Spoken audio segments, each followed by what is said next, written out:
Hello everybody and welcome to this new video. My name is Silas and today I want to show you a little application, and it's probably my favorite music player that's on Linux right now. Yes, it's called Amberol. Let's take a look at the website for it.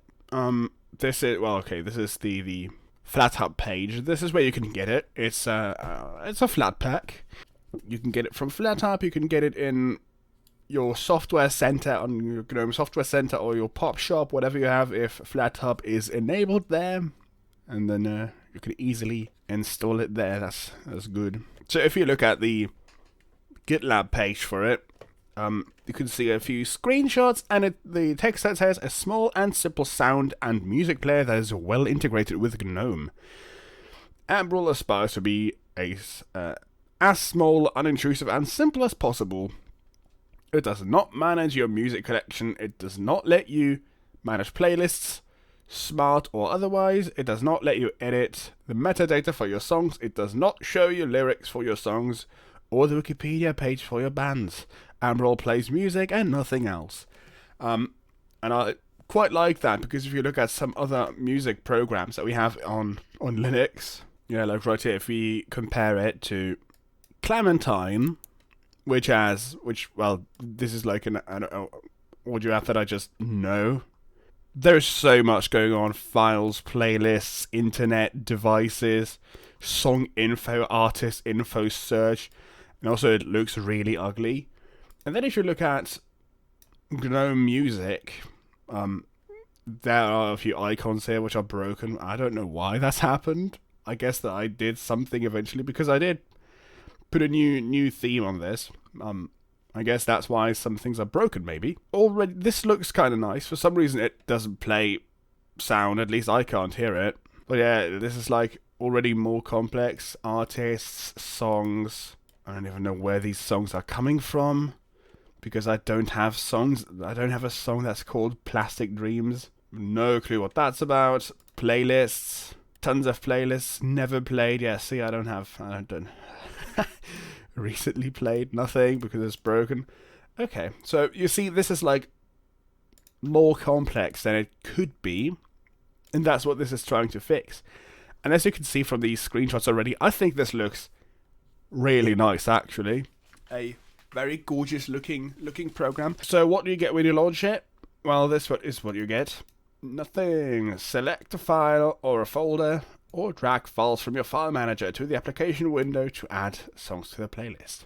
Very easy, very simple to understand, or very simple and very easy to understand, I should say. So you can press add file. So I just have some random files here that are useful for videos. You'll probably recognize this, as you've probably recognized this if you've watched another few videos of me.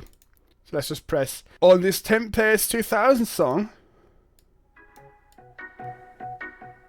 And then you can just play the song. Now, this is still in development, and as you can see, unknown title, unknown artist, unknown album. This happens when there's no metadata set for a song, and that is a little bit of a problem, I think. I guess they will eventually just show the title of the file here, because you can't just have that for everything. That's stupid. And also, you can see, oh no, it looks just plain white. Why? Why doesn't it look as awesome as it did before? So, when you go to a file that actually has, music, when you go into a file that actually does have better metadata and even cover art connected in the file itself, then you can view that, and it will use that to create its own nice look. So you can see how it's adapted the colors now, I'm going to say. And I think that's cool, because it looks really nice. Now, how do you get rid of this song? Well, first of all, what options do we have here? We have toggle playlist, which right now there's nothing there. Then we have the shuffle button, and they have the enable repeat button. Different versions of repeats. And then you can press, I don't know what copy does exactly. but you can copy. I don't know what that does. No idea. Add a second song, add a folder, or clear everything. Yeah, you can also disable the cover art matching, although that's really awesome. Keyboard shortcuts, if you want to use those, which I probably won't, because it's a music player. So anyways, let's add a folder so you can see how that works. Music, and then we select the folder for Sonic River Blast 2. Add it 60 songs. And then you press play. And there you go. That's it. You can resize it, obviously. Works in all sizes. Big. You can. Yeah, there's also a headerless. I guess you call these headerless applications where it doesn't really have a top bar.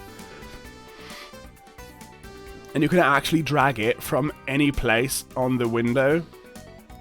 Which I think, once you understand it, it's kind of stupid to learn because you've been trained to drag a window up here from every single program you've ever used on any computer. But the fact that GTK allows the whole window to be draggable like this, I think that should be the standard. Like, honestly, that's just easy. I kind of don't like how this looks because the play next thing moves down instead of the list itself scrolling up and this staying at the same place.